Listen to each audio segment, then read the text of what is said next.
तो ये हमारा लेक्चर नंबर 3 है मैथमेटिकल मेथड एसएम यूसुफ का। तो आज के लेक्चर में हम डिस्कस करने जा रहे हैं बाउंडेड सीक्वेंस क्या होती है।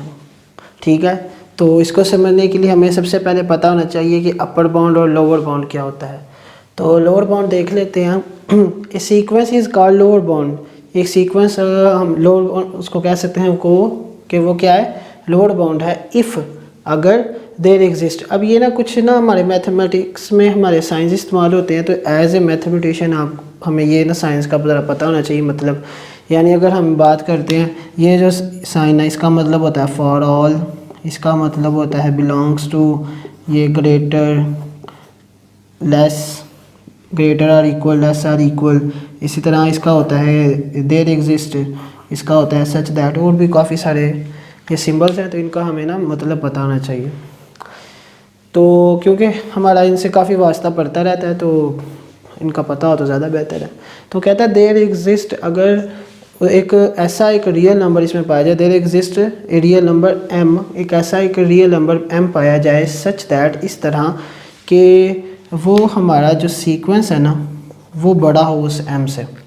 ठीक है, एक सीक्वेंस हमारा लोअर बाउंड कहलाएगा कब हमारे पास एक ऐसा नंबर m हो, इस तरह का एक रियल नंबर हो, वो m इस तरह का हो कि वो उस सीक्वेंस की हर टर्म से क्या हो, छोटा हो। उस सीक्वेंस की वो हर टर्म से क्या हो, छोटा हो। तो उसको हम कह सकते हैं कि वो उस सीक्वेंस का क्या कहलाएगा, लोअर बाउंड। फॉर एग्जांपल हमारे पास हमने एक सीक्वेंस लिया, हम इसको ऐसे भी रिप्रेजेंट कर सकते हैं, हम इसको ऐसे भी रिप्रेजेंट करते हैं। तो हमारे पास सीक्वेंस क्या है, फंक्शन है हमारे पास n-1/n। तो जब हमने इसको सिंप्लीफाई किया तो ये हमारे पास इसका हम एलसीएम लिया। अब जब हम इसमें n की वैल्यूज़ प्लग इन करेंगे, फॉर एग्जांपल अगर हम इसमें n is equals to 1 plug in करते हैं, तो 1 का स्क्वायर 1, 1 - 1 0/1, तो वो आ गया 0, फर्स्ट टर्म 0 आ गई। जब हमने इसमें n is equals to 2 put किया तो इसमें आ गया 2 का स्क्वायर 4, 4 - 1 इज़ इक्वल्स टू 3, तो ऊपर 3 आ गया, नीचे 2 आ गया, तो 3/2। सिमिलरली जब हमने 3 पुट किया, ऊपर आ गया 9 - 1, तो 8 ऊपर आएगा, नीचे आ जाएगा 3, तो 8/3। ये हमारे पास सीक्वेंस। अब इसमें जो सबसे छोटी वैल्यू क्या है, वो है ये। ठीक है, ये 0, फिर उससे ये बड़ी है, ये सारी वैल्यू उससे तो बड़ी है जो भी है। तो इसको हम कह सकते हैं ये हमारी सीक्वेंस की क्या है, सबसे छोटी वैल्यू है, और इस बाकी हर वैल्यू इससे छोटी है और बड़ी है। तो उसको हम कह सकते हैं ये सीक्वेंस का क्या है, लोअर बाउंड है। और इसके बाद आ जाता है इन्फीमम। इन्फीमम इसी से रिलेटेड टर्म है कि जो सबसे बड़ा लोअर बाउंड होता है ना, उसको हम इन्फीमम भी कह सकते हैं। यानी इसमें हमारे पास ये सबसे बड़ा लोअर बाउंड है, तो इसको हम क्या कह सकते हैं, इन्फीमम। अच्छा, नेक्स्ट आ जाता है हमारे पास अपर बाउंड। तो अपर बाउंड इससे काफ़ी मिलता जुलता है, थोड़ा सा बस फ़र्क है। तो इसमें भी a sequence is said to be upper bound, एक सीक्वेंस को हम अपर बाउंड कह सकते हैं इफ़ अगर देर एग्जिस्ट एक नंबर ऐसा हो, real number m, capital M, such that, इस तरह के वो सीक्वेंस की हर वैल्यू उस नंबर से क्या हो, छोटी हो। उस नंबर से क्या हो, छोटी, इसमें क्या था, बड़ी हो, उसमें इसके अपोजिट अब। ठीक है, then this m is called lower bound of that sequence xn। तो वो इस कैपिटल M जो वैल्यू है हमारे पास रियल नंबर है, वो उसका क्या होगा, अपर बाउंड कहलाएगा, अगर बाकी सीक्वेंस की सारी वैल्यू से छोटी हो। तो फॉर एग्जांपल हमने एक लिया है सीक्वेंस ये, तो सीक्वेंस हमारे पास क्या है, 1 - n। तो इसमें हम n की जितनी वैल्यूज़ बढ़ाते जाएंगे, तो अगर फ़र्ज़ करो पहले हमने पुट किया x is equals to n is equals to 1, तो 1 - 1 इज़ इक्वल्स टू 0, ये आ गया। फिर हमने 2 पुट किया, अब ये माइनस की वैल्यू बड़ी होती जाएगी, तो माइनस में जितनी वैल्यू बड़ी होगी उतनी उतनी असल में वो छोटी होती है। तो ये -1 -2 +1 माइनस इन्फिनिटी तक जाएगा, जितना भी जाए वो 0 से तो छोटा होगा ना। ठीक है, तो इन सब से बड़ी वैल्यू क्या है, ये 0। तो ये हमारा क्या होगा, अपर बाउंड, क्योंकि ये वैल्यू बाकी सीक्वेंस की हर वैल्यू से क्या है, बड़ी है। तो इसको हम कह सकते हैं अपर बाउंड।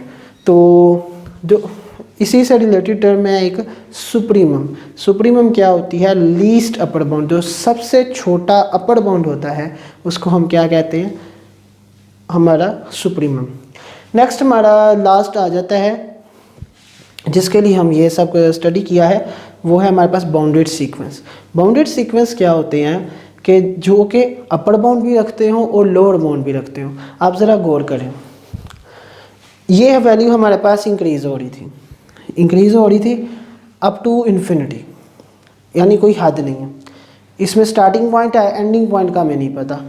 इसमें भी देखें हमारे पास कह लें ये भी स्टार्टिंग पॉइंट है और एंडिंग पॉइंट का हमें नहीं पता, ठीक है। बाउंडेड सीक्वेंस में हमारे पास स्टार्टिंग पॉइंट का भी पता होता है और एंडिंग पॉइंट का भी पता होता है, उसकी लिमिट्स का हमें पता होता है। तो अगर इसको हम दोनों को मिला के इस तरह लिखें, तो अगर हम ये वाला रिलेशन यूज़ करते हैं, ये वाला, कि ये वाली टर्म यानी बाकी सारी टर्म्स एक हमारे पास real number m small m है उससे बड़ी हो, तो वो इसको अगर हम इतने को बस देखें तो हमारे पास ये आ जाता है लोअर बाउंड। और अगर हम इस वाले को छोड़ के उस वाले को देखें तो हमारे पास आ जाती है अपर बाउंड की वैल्यू आ जाती है, वो अपर बाउंड है। तो इन दोनों को हमने ऐसे लिख लिया।